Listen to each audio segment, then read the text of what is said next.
Students, ಈಗ ನಾವು exercise 3.1 question number 6 ಏನ್ ಕೊಟ್ಟಿದ್ದಾರೆ ಅಂತ ನೋಡೋಣ. Given the linear equation 2x plus 3y minus 8 is equal to 0.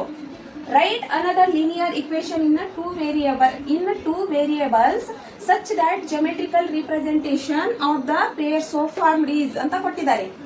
ಈಗ ನಮಗೆ ಗಿವನ್ ಇಕ್ವೇಶನ್ ಏನ್ ಕೊಟ್ಟಿದ್ದಾರೆ, 2x plus 3y minus 8 is equal to 0 ಅಂತ ಕೊಟ್ಟಿದ್ದಾರೆ. ಇನ್ನೊಂದು ಅದ್ರ ಪೇರ್ ಇನ್ನೊಂದು ಇಕ್ವೇಶನ್ ಏನಿರುತ್ತಲ್ಲ ಅದನ್ನ ನಾವೇ ಫಾರ್ಮ್ ಮಾಡಿ ನಾವೇ ಬರ್ಕೋಬೇಕು. ಯಾವ ತರ ಬರ್ಬೇಕಂದ್ರೆ, ನಾವು ಈ ರೇಷಿಯೋಸ್ ಏನಿದಾವಲ್ಲ a1 divided by a2 not equal to b1 divided by b2 ಅಂತ ಈ ತರ ಬಂದ್ರೆ ಲೈನ್ಗಳು ಇಂಟರ್ಸೆಕ್ಟಿಂಗ್ ಲೈನ್ಸ್ ಆಗಿರ್ತಾವಲ್ಲ. ಈಗ ಆ ರೇಷಿಯೋಸ್ ಏನ್ ಬರ್ಬೇಕಂದ್ರೆ ಆ ರೇಷಿಯೋ ಅಲ್ಲಿ ಇಂಟರ್ಸೆಕ್ಟಿಂಗ್ ಲೈನ್ಸ್ ಬರಬೇಕು, ಅಥವಾ ಪ್ಯಾರಲಲ್ ಲೈನ್ಸ್ ಬರಬೇಕು, ಅಥವಾ ಕೋ ಇನ್ಸಿಡೆಂಟ್ ಲೈನ್ಸ್ ಬರಬೇಕು. ಆ ತರ ನಾವು ಇಕ್ವೇಶನ್ ಅನ್ನ ಫಾರ್ಮ್ ಮಾಡಿ ಬರ್ಕೋಬೇಕಾಗುತ್ತೆ. ಈಗ ಇದು ಗಿವನ್ ಇಕ್ವೇಶನ್ ಇದೆಯಲ್ಲ ಅದ್ರ ಪೇರ್. ಈಗ ಈ ತರ ರೇಷಿಯೋ ಬಂದ್ರೆ a1 divided by a2 not equal to, ಈ ತರ ರೇಷಿಯೋಸ್ ಬಂದ್ರೆ a1 divided by a2 not equal to b1 divided by b2 ಅಂತ ರೇಷಿಯೋಸ್ ಬಂದ್ರೆ ಲೈನ್ಗಳು ಇಂಟರ್ಸೆಕ್ಟಿಂಗ್ ಲೈನ್ಸ್ ಗಳು ಆಗಿರುತ್ತವೆ. ಮತ್ತೆ ಲೈನ್ಗಳು ಈ ತರ, ಈಗ ಇಂಟರ್ಸೆಕ್ಟಿಂಗ್ ಲೈನ್ಸ್ ಇದ್ರೆ ಒಂದೇ ಒಂದು ಸೊಲ್ಯೂಷನ್ ಬರುತ್ತದೆ, ಅದನ್ನ ನಾವು ಕನ್ಸಿಸ್ಟೆಂಟ್ ಲೈನ್ಸ್ ಅಂತ ಕರೆಯುತ್ತೇವೆ. ಈಗ ಈ ತರ ರೇಷಿಯೋ ಬರುವ ಹಾಗೆ ನಾವು ಇಕ್ವೇಶನ್ ಅನ್ನ ಬರ್ಕೋಬೇಕು. ಈಗ a1 divided by a2 is equal to b1 divided by b2 is equal to c1 divided by c2 ಅಂತ ನಾವು ಇಲ್ಲಿ ಇಕ್ವೇಶನ್ ಅನ್ನ ನಾವೇ ಈ ಇಕ್ವೇಶನ್ಗೆ ಇದು ಕರೆಕ್ಟ್ ಆಗಿ ಈ ಇಕ್ವೇಶನ್ ಬರುವ ಈ ರೇಷಿಯೋಸ್ ಬರೋ ತರ ನಾವು ಇಕ್ವೇಶನ್ ಅನ್ನ ಬರ್ಕೋಬೇಕಾಗುತ್ತದೆ. ಅದು ಈ ತರ ಇಕ್ವೇಶನ್ ಈ ತರ ರೇಷಿಯೋಸ್ ಬಂದ್ರೆ ಲೈನ್ ಏನಾಗಿರ್ತವೆ, ಕೋ ಇನ್ಸಿಡೆಂಟ್ ಲೈನ್ಸ್ ಆಗಿರುತ್ತವೆ. ಅಂದ್ರೆ ಒಂದ್ರ ಮೇಲೆ ಒಂದು, ಎರಡು ಲೈನ್ಗಳು ಒಂದ್ರ ಮೇಲೆ ಒಂದು ಬಂದಿರುತ್ತವೆ. ಅದನ್ನ ನಾವು ಕನ್ಸಿಸ್ಟೆಂಟ್ ಅಂತ ಕರೆಯುತ್ತೇವೆ. ಅದಕ್ಕೆ ಮೆನಿ ಸೊಲ್ಯೂಷನ್ ಇರುತ್ತದೆ. ಮತ್ತೆ ಇನ್ನೊಂದು ಏನು ಇದೆಯಲ್ಲ, ಇನ್ನೊಂದು ಇಕ್ವೇಶನ್ ಏನ್ ಬರ್ಕೋಬೇಕಾಗುತ್ತದೆ, a1 divided by a2 is equal to b1 divided by b2 is equal to not equal to c1 divided by c2 ಬರುವ ಹಾಗೆ ನಾವು ಇಕ್ವೇಶನ್ ಅನ್ನ ಬರ್ಕೋಬೇಕಾಗುತ್ತದೆ. ಅದು ಲೈನ್ಸ್ ಏನಾಗಿರುತ್ತವೆ ಅಂದ್ರೆ ಈ ತರ ಇಕ್ವೇಶನ್ ಈ ತರ ರೇಷಿಯೋಸ್ ಬಂದ್ರೆ ಲೈನ್ಸ್ ಗಳು ಪ್ಯಾರಲಲ್ ಆಗಿರುತ್ತವೆ. ಅದನ್ನ ನಾವು ಇನ್ಕನ್ಸಿಸ್ಟೆಂಟ್ ಅಂತ ಕರೆಯುತ್ತೇವೆ. ನೋ ಸೊಲ್ಯೂಷನ್ ನಮಗೆ ಸಿಗುವುದಿಲ್ಲ. ಈಗ ನಾವು ಈ ತರ ರೇಷಿಯೋಗಳು ಬರಬೇಕು. ಆ ತರ ನಾವು ಇಕ್ವೇಶನ್ ಇನ್ನೊಂದು ಇಕ್ವೇಶನ್ ಅನ್ನ, ಈ ಗಿವನ್ ಇಕ್ವೇಶನ್ ಅನ್ನು ಬಿಟ್ಟು ಇನ್ನೊಂದು ಇಕ್ವೇಶನ್ ಅನ್ನ, ಅದು ಪೇರ್ ಇಕ್ವೇಶನ್ ಅನ್ನ ಈ ತರ ರೇಷಿಯೋ ಬರುವ ಹಾಗೆ ನಾವು ಬರ್ಕೋಬೇಕಾಗುತ್ತದೆ.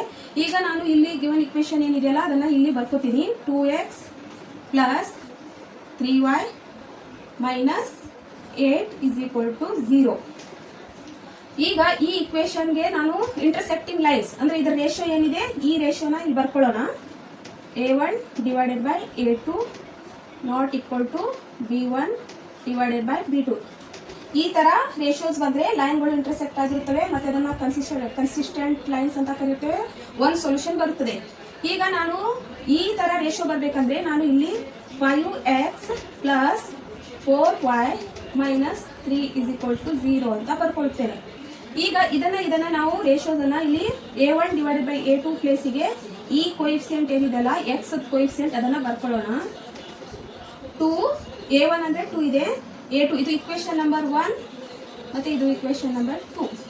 ಇದು a1 b1 c1, ಇದು a2 b2 c2. ಈಗ ನಾನು a1 ಬರ್ಕೊಂಡಿದ್ದೇನೆ. ಮತ್ತೆ ಈಗ a2 5 2 ಡಿವೈಡೆಡ್ ಬೈ 5. ಈಗ ನಾವು ನಾಟ್ ಈಕ್ವಲ್ ಟು ಬರಬೇಕು. ಆ ತರ ಇಲ್ಲಿ ಬರ್ದಿದ್ದೇವೆ ಇಕ್ವೇಶನ್. ಈಗ 3 b1 ಅಂದ್ರೆ ಏನಿದೆ 3 ಇದೆ, ಮತ್ತೆ b2 ಅಂದ್ರೆ 4 ಇದೆ. ಈಗ ಇವೆರಡು ಈಕ್ವಲ್ ಆಗಿ ಬರಲಿಲ್ಲ, ಬೇರೆ ಬೇರೆ ಬಂದಿದಾವೆ. ನಾವು c1 c2 ನೋಡೋ ಅವಶ್ಯಕತೆ ಇರುವುದಿಲ್ಲ. ಈಗ ಈ ತರ ನಾವು ಬರಿಬೇಕು ಅಂತ ಅವರು ಕ್ವಶನ್ ಕೊಟ್ಟಿದ್ದಾರೆ. ನಾವು ಈ ತರ ಬರ್ದಿದ್ದೇವೆ. ಈಗ ನೆಕ್ಸ್ಟ್ ನಾವು ಪ್ಯಾರಲಲ್ ಆಗಿ ಬರಬೇಕು ಲೈನ್ಸ್ಗಳು. ಆ ತರ ನಾವು ರೇಷಿಯೋಸ್ ಅನ್ನ ಈ ತರ ರೇಷಿಯೋಸ್ ಈ ತರ ರೇಷಿಯೋ ಬಂದ್ರೆ ಲೈನ್ಗಳು ಏನಾಗಿರ್ತವೆ, ಪ್ಯಾರಲಲ್ ಆಗಿ ಬರುತ್ತವೆ. ಆ ತರ ನಾವು ಇಕ್ವೇಶನ್ ಅನ್ನ ಬರ್ಕೋಬೇಕಾಗುತ್ತದೆ. ಈಗ ಗಿವನ್ ಇಕ್ವೇಶನ್ ಅನ್ನ ಇಲ್ಲಿ ಬರೆದುಕೊಳ್ಳೋಣ. 2x plus 3y minus 8 is equal to 0. ಈಗ ಈ ಇಕ್ವೇಶನ್ ಅನ್ನ ಇಲ್ಲಿ ಈ ರೇಷಿಯೋಸ್ ಅನ್ನ ಇಲ್ಲಿ ಬರ್ಕೊಳ್ಳೋಣ. a1 divided by a2 is equal to b1 divided by b2 not equal to c1 divided by c2 ಅಂತ ಬಂದ್ರೆ ಲೈನ್ಗಳು ಪ್ಯಾರಲಲ್ ಆಗಿ ಬರುತ್ತವೆ. ಇನ್ಕನ್ಸಿಸ್ಟೆಂಟ್ ಅಂತ ಕರೆಯುತ್ತೇವೆ. ಅದರದ್ದು ಸೊಲ್ಯೂಷನ್ ಇರುವುದಿಲ್ಲ.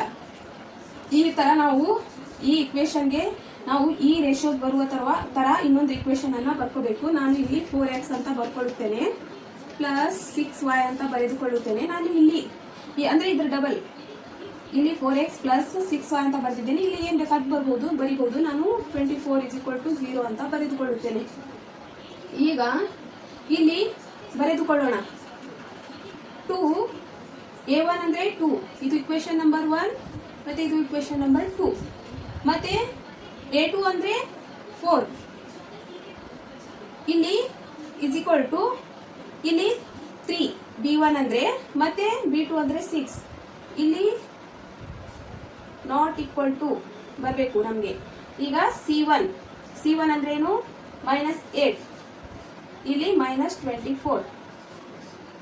ಈಗ ನಾವು ಯಾವ ತರ ಇಕ್ವೇಶನ್ ಅನ್ನ ಬರ್ಕೋಬೇಕಂದ್ರೆ ಇಲ್ಲಿ 2 1s 2 2s 1 divided by 2 is equal to 3 1s ಮತ್ತೆ 8 3s.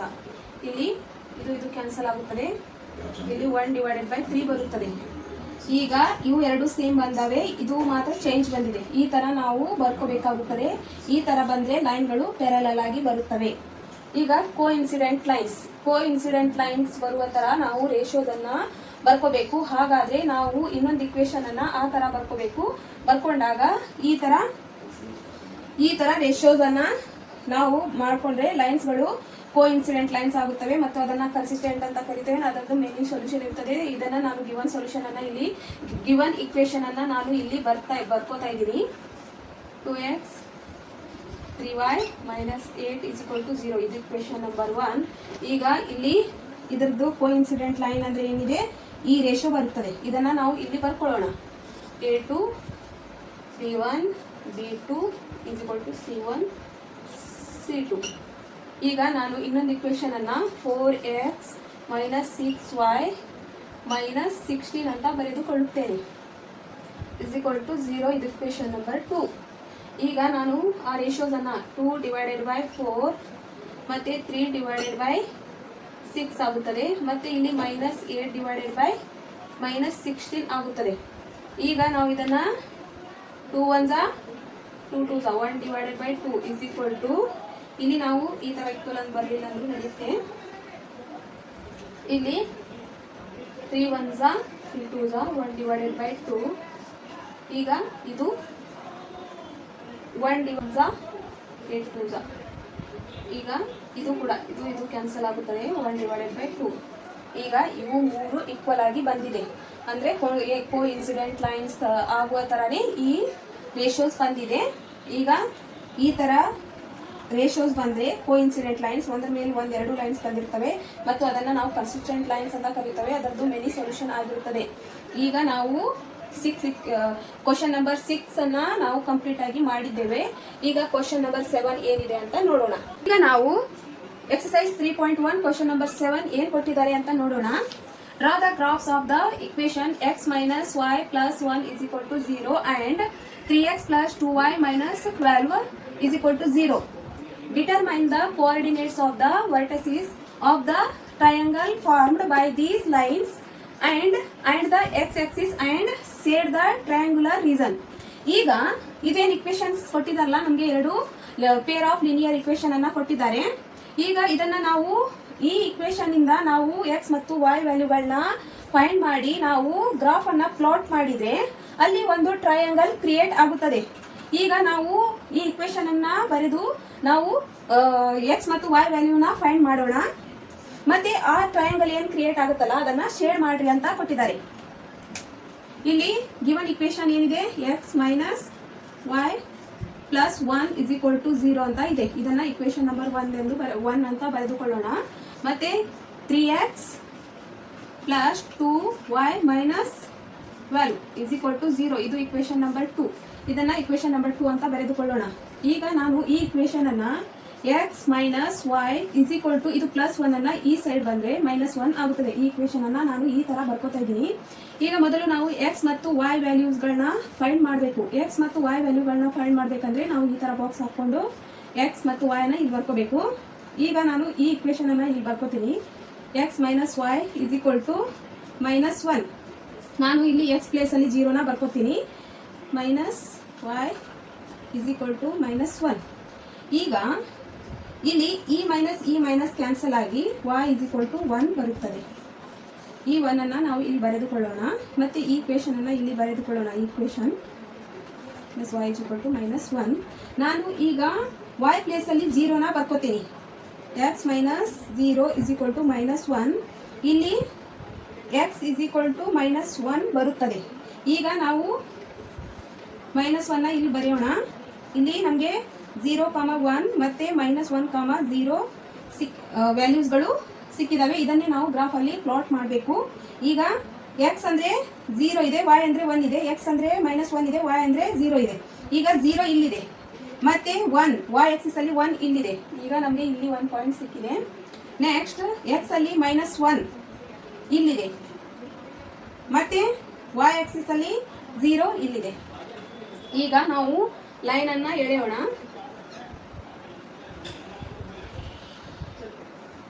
ಇಲ್ಲಿ ನಾವು ಈಕ್ವೇಶನ್ ಅನ್ನ ಬರೆದುಕೊಳ್ಳೋಣ. x - y is equal to -1. ಈಗ ಇದು -1,0 ಮತ್ತೆ ಇಲ್ಲಿ -1,0 ಮತ್ತೆ ಇದು 0,1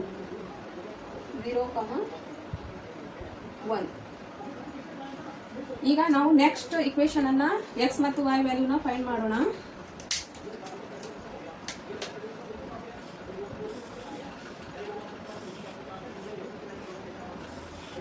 ಇಲ್ಲಿ x ಅಂತ ಬರೆದುಕೊಳ್ಳೋಣ, ಇಲ್ಲಿ y ಅಂತ ಬರೆದುಕೊಳ್ಳೋಣ. ಈ ಇಕ್ವೇಶನ್ ಅನ್ನ ಇಲ್ಲಿ ನಾನು 3x + 2y is equal to ಈ -12 ನ ಈ ಸೈಡ್ ಬರೆದ್ರೆ +12 ಆಗುತ್ತದೆ. ಈ ತರ ನಾನು ಇಕ್ವೇಶನ್ ಅನ್ನ ಬರೆದುಕೊಂಡಿದ್ದೇನೆ. ಈಗ ನಾನು x ಪ್ಲೇಸ್ ಅಲ್ಲಿ ನಾನು 0 ನ ಬರ್ಕೋತಾ ಇದ್ದೀನಿ. 3 × 0 + 2y is equal to 12. y is equal to 12. ಇದು ಕಂಪ್ಲೀಟ್ ಆಗಿ 0 ಆಗುತ್ತದೆ. ಮತ್ತೆ ಇದು 2 ನ ಈ ಸೈಡ್ ಬರೆದ್ರೆ ಡಿವೈಡೆಡ್ ಬೈ 12/2 ಆಗುತ್ತದೆ. ಈಗ 2 1s 2 6 ಇಲ್ಲಿ y is equal to 6 ಬರುತ್ತದೆ. ಮತ್ತೆ ನೆಕ್ಸ್ಟ್ ನಾನು ಇದೇ ಇಕ್ವೇಶನ್ ಅನ್ನ ಇಲ್ಲಿ ಬರ್ಕೊಂಡು ಅದರಲ್ಲಿ ಈಕ್ವೇಶನ್ ಅನ್ನ ಇಲ್ಲಿ ಬರ್ಕೊಂಡಿದ್ದೇನೆ. ಇದು 6 ನ ಇಲ್ಲಿ ಬರ್ಕೊಳ್ಳೋಣ. ಮತ್ತೆ ಇಲ್ಲಿ ನಾನು y ಪ್ಲೇಸ್ ಅಲ್ಲಿ 0 ನ ಬರ್ಕೋತಾ ಇದ್ದೀನಿ. 3x + 2 0 × 0 12. ಇಲ್ಲಿ ನಾನು 3x ಇದು ಕಂಪ್ಲೀಟ್ ಆಗಿ 0 ಆಗಿದೆ. ಇಲ್ಲಿ 12, ಇಲ್ಲಿ x is equal to ಇದು 3 ಈ ಸೈಡ್ ಬಂದ್ರೆ ಡಿವೈಡ್ ಅಲ್ಲಿ ಬರುತ್ತದೆ. ಈಗ x is equal to 3 1s 3 4s. ಮತ್ತೆ ನಮಗೆ ಇಲ್ಲಿ ಪಾಯಿಂಟ್ ಇಲ್ಲಿ 4 ಬರೆದುಕೊಳ್ಳೋಣ. ಇಲ್ಲಿ 0,6 ಮತ್ತೆ 4,0 ಇದು x ಇದು y ಇದು x ಮತ್ತೆ ಇದು y. ಇದನ್ನ ನಾವು ಗ್ರಾಫ್ ಅಲ್ಲಿ ಪ್ಲಾಟ್ ಮಾಡೋಣ. ಇಲ್ಲಿ 0 ಇಲ್ಲಿದೆ, ಮತ್ತೆ y ಆಕ್ಸಿಸ್ ಅಲ್ಲಿ 6 ಇಲ್ಲಿದೆ, ಮತ್ತೆ ಇಲ್ಲಿ 4 x ಆಕ್ಸಿಸ್ ಅಲ್ಲಿ 4 ಇಲ್ಲಿದೆ, ಮತ್ತೆ y ಆಕ್ಸಿಸ್ ಅಲ್ಲಿ 0 ಇಲ್ಲಿದೆ. ಈಗ 0 ಇಲ್ಲಿದೆ, ಅದು ಸ್ಟ್ರೇಟ್ 6 ಇಲ್ಲಿದೆ. ನಮಗೆ ಇಲ್ಲೇ ಪಾಯಿಂಟ್ ಅನ್ನ ನಾವು ಮಾರ್ಕ್ ಮಾಡ್ಕೋಬೇಕಾಗುತ್ತೆ. ಮತ್ತೆ 4 ಇಲ್ಲಿದೆ, ಮತ್ತೆ 0 ಇಲ್ಲಿದೆ. ಅದಕ್ಕೆ ನಮಗೆ ಇದು ಒಂದು ಪಾಯಿಂಟ್, ಇದು ಒಂದು ಪಾಯಿಂಟ್ ಸಿಕ್ಕಿದೆ. ಈಗ ನಾವು ಲೈನ್ ಅನ್ನ ಎಳೆದುಕೊಳ್ಳೋಣ. ಇಲ್ಲಿ ಈಕ್ವೇಶನ್ ಅನ್ನ ಬರ್ಕೊಳ್ಳೋಣ. 3x + 2y - 12 is equal to 0. ಈಗ ಇಲ್ಲಿ ಒಂದು ಟ್ರಯಾಂಗಲ್ ಫಾರ್ಮ್ ಆಗಿದೆ, ಕ್ರಿಯೇಟ್ ಆಗಿದೆ. ಅದನ್ನ ನಾನು a ಇಲ್ಲಿ ಪಾಯಿಂಟ್ ಇಂಟರ್ಸೆಕ್ಟ್ ಆಗಿದೆಯಲ್ಲ, ಅದು ಇಲ್ಲಿಂದ ಸ್ಟ್ರೇಟ್ ಹೋದ್ರೆ 2 x ಆಕ್ಸಿಸ್ 2 ಮತ್ತು y ಆಕ್ಸಿಸ್ 3. ಇಲ್ಲಿ 2,3 ಬರೆದುಕೊಳ್ಳೋಣ. ಮತ್ತೆ ಇದು b ಅಂದ್ರೆ ಇಲ್ಲಿ -1,0 ಮತ್ತೆ c ಇಲ್ಲಿ c ಬರೆದುಕೊಳ್ಳುತ್ತೇನೆ. c ಅಂದ್ರೆ 4,0. ಈಗ ಇದು ಒಂದು ಟ್ರಯಾಂಗಲ್ ಇದೆ. ಇದನ್ನ ನಾವು ಶೇಡ್ ಮಾಡಬೇಕು. ಈ ತರ ನಾವು ಅದನ್ನ ಶೇಡ್ ಮಾಡಬೇಕು. ಮತ್ತೆ ಅದರ ವ್ಯಾಲ್ಯೂಸ್ ಅನ್ನ ನಾವು ಇಲ್ಲಿ ಬರ್ಕೋಬೇಕು. ಈಗ ನಮಗೆ 3 ಮತ್ತೆ b ಅಂದ್ರೆ -1,0 ಮತ್ತೆ c ಅಂದ್ರೆ 4,0. a b c ವ್ಯಾಲ್ಯೂಸ್ ಗಳನ್ನ ನಾವು ಫೈಂಡ್ ಮಾಡಿದ್ದೇವೆ. ಈಗ ಸೊಲ್ಯೂಷನ್ ಏನ್ ಬಂದಿದೆ ಅಂದ್ರೆ 2,3. ಈಗ ನಮಗೆ ಅವರು ABC ಟ್ರಯಾಂಗಲ್ ಅನ್ನ ಇಲ್ಲಿ ಏನ್ ಕೇಳಿದ್ದಾರೆ ಅಂದ್ರೆ draw the graphs of the equation x - y + 1 is equal to 0 and 3x + 2y - 12 is equal to 0. Determine the coordinates of the vertices of the triangle formed. ಈಗ ಟ್ರಯಾಂಗಲ್ ಫಾರ್ಮ್ ಆಗಿದೆ. By these lines are and the x axis and shade the triangular region. ಈಗ ನಾವು ಇದನ್ನ shade ಮಾಡಿದ್ದೇವೆ. ಇದು question number 7 ಈ ತರ ನಾವು ಎಕ್ಸ್ ಮತ್ತು ವೈ ವ್ಯಾಲ್ಯೂಗಳನ್ನ ಫೈಂಡ್ ಮಾಡಿ ನಾವು ಗ್ರಾಫ್ ಅನ್ನ ಪ್ಲಾಟ್ ಮಾಡಿದ್ರೆ ಈ ತರ ಟ್ರಯಾಂಗಲ್ ಕ್ರಿಯೇಟ್ ಆಗುತ್ತದೆ. ಆ ಟ್ರಯಾಂಗಲ್ ಅನ್ನು ನಾವು ಈ ತರ ಶೇಡ್ ಮಾಡಿ ಈ ತರ ವ್ಯಾಲ್ಯೂಸ್ ಅನ್ನ ಬರೆದಿದ್ದೇವೆ. ಈಗ ನಾವು ಇದು ಕಂಪ್ಲೀಟ್ ಆಗಿ ಎಕ್ಸರ್ಸೈಸ್ 3.1 ಕಂಪ್ಲೀಟ್ ಆಯಿತು. ಈಗ ನಾವು ಎಕ್ಸರ್ಸೈಸ್ 3.2 ನ ಸ್ಟೂಡೆಂಟ್ಸ್ ಈಗ ನಾವು ಕ್ವಶನ್ ನಂಬರ್ 5 ಏನ್ ಕೊಟ್ಟಿದ್ದಾರೆ ಅಂತ ನೋಡೋಣ. Exercise 3.1 question number 5. ಈಗ ಕ್ವಶನ್ ನಂಬರ್ 5 ಏನ್ ಕೊಟ್ಟಿದ್ದಾರೆ ಅಂತ ನಾವು ರೀಡ್ ಮಾಡೋಣ. Half the perimeter of a rectangular garden whose length is 4 meter more than its width is 36 meter. Find the dimension of the garden. ಈಗ ನಮಗೆ ಇದು ಲ್ಯಾಂಗ್ವೇಜ್ ಅಲ್ಲಿ ಕೊಟ್ಟಿರೋದನ್ನ ನಾವು ಇಲ್ಲಿ ಅರ್ಥ ಮಾಡ್ಕೊಳ್ಳೋಣ.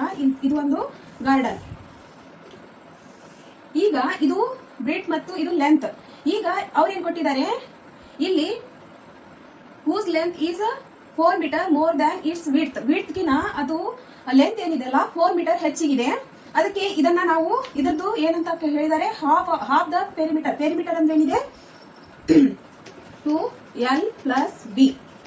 ಇದನ್ನ ನಾವು ಹಾಫ್ ಮಾಡಿದ್ರೆ ಇಂಟು 1/2 ಬರೀಬೇಕಾಗುತ್ತದೆ. ಈಗ ಈ ಫಾರ್ಮುಲಾನ ನಾನು ಈ ಲ್ಯಾಂಗ್ವೇಜ್ ಅಲ್ಲಿ ಇರುವುದನ್ನ ನಾನು ಇಲ್ಲಿ ಬರೆದಿದ್ದೇನೆ. Half the perimeter. ಈಗ 1/2 into 2l plus b is equal to 36. ಅವ್ರು ಏನ್ ಕೊಟ್ಟಿದ್ದಾರೆ 36. ಈಗ ಈ ಟು ಕ್ಯಾನ್ಸಲ್ ಆಗುತ್ತದೆ. ಕ್ಯಾನ್ಸಲ್ ಆಗಿ l plus b is equal to 36 ಆಯಿತು. ಈಗ ನಾವು ಇಲ್ಲಿ ಬರೆದುಕೊಳ್ಳೋಣ. Let length of garden is equal to xm ಅಂತ ಬರೆದುಕೊಳ್ಳೋಣ. ಮತ್ತೆ let breadth of garden is equal to ym ಅಂತ ಬರೆದುಕೊಳ್ಳೋಣ. ಇಲ್ಲಿ ಲೆಟ್ ಅದರ ಲೆಂತ್ ನಾವು xm ಅಂತ ಬರೆದಿದ್ದೇವೆ ಮತ್ತು ಬ್ರೆಡ್ತ್ ym ಅಂತ ಬರೆದಿದ್ದೇವೆ. ಇದು ಲೆಂತ್ ಏನಿದೆಯಲ್ಲ ಬ್ರೆಡ್ತ್ ಕಿನ ಮೋರ್ ದನ್ ಅಂದ್ರೆ 4 ಮೀಟರ್ ಹೆಚ್ಚಿಗಿದೆ. ಇಲ್ಲಿ ನಾವು let length of garden is equal to xm ಅಂತ ಬರೆದಿದ್ದೇವೆ. Let breadth of garden is equal to ym ಅಂತ ಬರೆದಿದ್ದೇವೆ.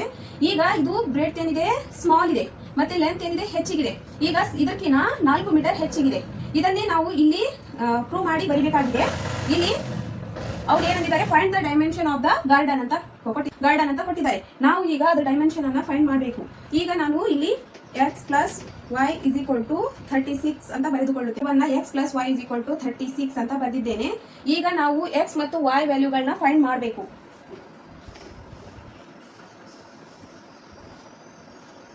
ಇಲ್ಲಿ x ಅಂತ ಬರೆದುಕೊಳ್ಳುತ್ತೇನೆ, ಇಲ್ಲಿ y ಅಂತ ಬರೆದುಕೊಳ್ಳುತ್ತೇನೆ. ಈ ಇಕ್ವೇಶನ್ ಅನ್ನ ನಾವು ಇಲ್ಲಿ ಬರ್ಕೋಬೇಕಾಗುತ್ತದೆ. ನಾನು ಇಲ್ಲಿ ಈ ಇಕ್ವೇಶನ್ ಅಲ್ಲಿ ನಾನು ಇಲ್ಲಿ x ಪ್ಲೇಸ್ ಅಲ್ಲಿ ನಾನು 20 ನ ಬರ್ಕೋತಾ ಇದ್ದೀನಿ. ಹಾಗಾದ್ರೆ ನಾನು x ಪ್ಲೇಸ್ ಅಲ್ಲಿ ಏನ್ ಬರೆದೆ 20 ಬರೆದೆ. y is equal to 36. ಈಗ y is equal to 36 minus ಇದು 20 ಈ ಸೈಡ್ ಬಂದ್ರೆ ಮೈನಸ್ 20 ಆಗುತ್ತದೆ. ಇದು ಪ್ಲಸ್ 20 ಇದೆ, ಈ ಸೈಡ್ ಬಂದ್ರೆ ಮೈನಸ್ 20 ಆಗುತ್ತದೆ. ಇಲ್ಲಿ ನಮಗೆ ಇದನ್ನು 36 ಅಲ್ಲಿ 20 ನ ಸಬ್ಸ್ಟ್ರಾಕ್ಷನ್ ಮಾಡಿದ್ರೆ 16 ಬರುತ್ತದೆ. ಈಗ ನಾವು ಮತ್ತೆ ಇಲ್ಲಿ 16 ಬರೆಯೋಣ. ಮತ್ತೆ ಇನ್ನೊಂದು ವ್ಯಾಲ್ಯೂಗಳನ್ನ ಫೈಂಡ್ ಮಾಡ್ಕೋಬೇಕು. ಇಲ್ಲಿ ನಾನು 24 ನ ಬರ್ಕೋತಾ ಇದ್ದೀನಿ. 24 ಬರ್ಕೊಂಡ್ರೆ I is equal to 36. ನಾನು ಈ x ಪ್ಲೇಸ್ ಅಲ್ಲಿ 24 ನ ಬರ್ಕೋತಾ ಇದ್ದೀನಿ. 24 plus y is equal to 36. y is equal to 36 minus 24. ಈಗ y is equal to 12. ಇದನ್ನ 36 ಅಲ್ಲಿ ಮೈನಸ್ ಇದು 24 ನ ಸಬ್ಸ್ಟ್ರಾಕ್ಷನ್ ಮಾಡಿದ್ರೆ 12 ಬರುತ್ತದೆ. ಈಗ ನಮಗೆ ಇಲ್ಲಿ 12 ಬರೆಯೋಣ. ಇಲ್ಲಿ ನಾವು ಪಾಯಿಂಟ್ಗಳನ್ನ ಈ ವ್ಯಾಲ್ಯೂಸ್ ಏನು ಸಿಕ್ಕಿದಾವಲ್ಲ 20 ಇದು x ವ್ಯಾಲ್ಯೂ, ಮತ್ತೆ 16 ಇದು y ವ್ಯಾಲ್ಯೂ, ಮತ್ತೆ 24 ಇದು x ವ್ಯಾಲ್ಯೂ, ಮತ್ತೆ 12 ಏನಿದೆಯಲ್ಲ ಇದು y ವ್ಯಾಲ್ಯೂ. ಈಗ ಈ ವ್ಯಾಲ್ಯೂಗಳನ್ನ ನಾವು ಗ್ರಾಫ್ ಅಲ್ಲಿ ಪ್ಲಾಟ್ ಮಾಡೋಣ. x ಅಂದ್ರೆ ಏನಿದೆ 20 ಇದೆ. ನಾನು ಗ್ರಾಫ್ ಅನ್ನ ಈ ತರ ಬರ್ಕೊಂಡಿದ್ದೇನೆ. ಇಲ್ಲಿ x ಅಂದ್ರೆ ಏನಿದೆ 20 ಇದೆ, ಇಲ್ಲಿ 20 ಇಲ್ಲಿದೆ, ಮತ್ತೆ y ಅಂದ್ರೆ 16 ಇಲ್ಲಿದೆ. ಈಗ ಇದ್ರ ಸ್ಟ್ರೇಟ್ ಮೇಲ್ಗಡೆ ಹೋದ್ರೆ ಇದು 16 ಸ್ಟ್ರೇಟ್ ನೋಡಬೇಕು, ಮತ್ತೆ 20 ಸ್ಟ್ರೇಟ್ ನೋಡಿದ್ರೆ ಪಾಯಿಂಟ್ ಎಕ್ಸಾಕ್ಟ್ ಇಲ್ಲಿ ಬರುತ್ತದೆ. ಇದನ್ನ ನಾನು ಇಲ್ಲಿ ಈ ತರ ಮಾರ್ಕ್ ಮಾಡ್ಕೊಂಡಿದ್ದೇನೆ. ಇದು 20, 16. ಮತ್ತೆ ಇನ್ನೊಂದು ಪಾಯಿಂಟ್ ಇನ್ನೂ ವ್ಯಾಲ್ಯೂಗಳನ್ನ ನೋಡ್ಕೋಬೇಕಂದ್ರೆ 24 ಇಲ್ಲಿದೆ, 24 ಮತ್ತೆ 12 y ಅಲ್ಲಿ 12 ಇಲ್ಲಿದೆ. ಈಗ 24 ಸ್ಟ್ರೇಟ್ ಆಗಿ ಹೋದ್ರೆ ಮತ್ತೆ ಇದು ಸ್ಟ್ರೇಟ್ ಆಗಿ ಬಂದ್ರೆ ಇಲ್ಲಿ ಪಾಯಿಂಟ್ ನಮ್ಗೆ ಇಲ್ಲಿ ಸಿಗುತ್ತದೆ. ಇದನ್ನ 24, 12 ಅಂತ ಬರೆದುಕೊಳ್ಳೋಣ. ಈಗ ಇಲ್ಲಿ ನಾವು ಗೆರೆಯನ್ನ ಎಳೆದುಕೊಳ್ಳೋಣ. ಈಗ ಇದು ಇಕ್ವೇಶನ್ ಅನ್ನ ಇಲ್ಲಿ ಬರೆಯೋಣ. x plus y is equal to 36. Next ನಾವು ಇನ್ನೊಂದು ಇಕ್ವೇಶನ್ ಅನ್ನ ಬರೆದುಕೊಳ್ಳೋಣ. ಎಕ್ಸ್. ಈಗ ನಾನು ಇದು ಲೆಂತ್ ಆಫ್ ದ ಗಾರ್ಡನ್ದು ಎಕ್ಸ್ ಎಂ ಅಂತ ಬಂದಿದ್ದೇನೆ, ಎಕ್ಸ್ ಮತ್ತು ವೈ.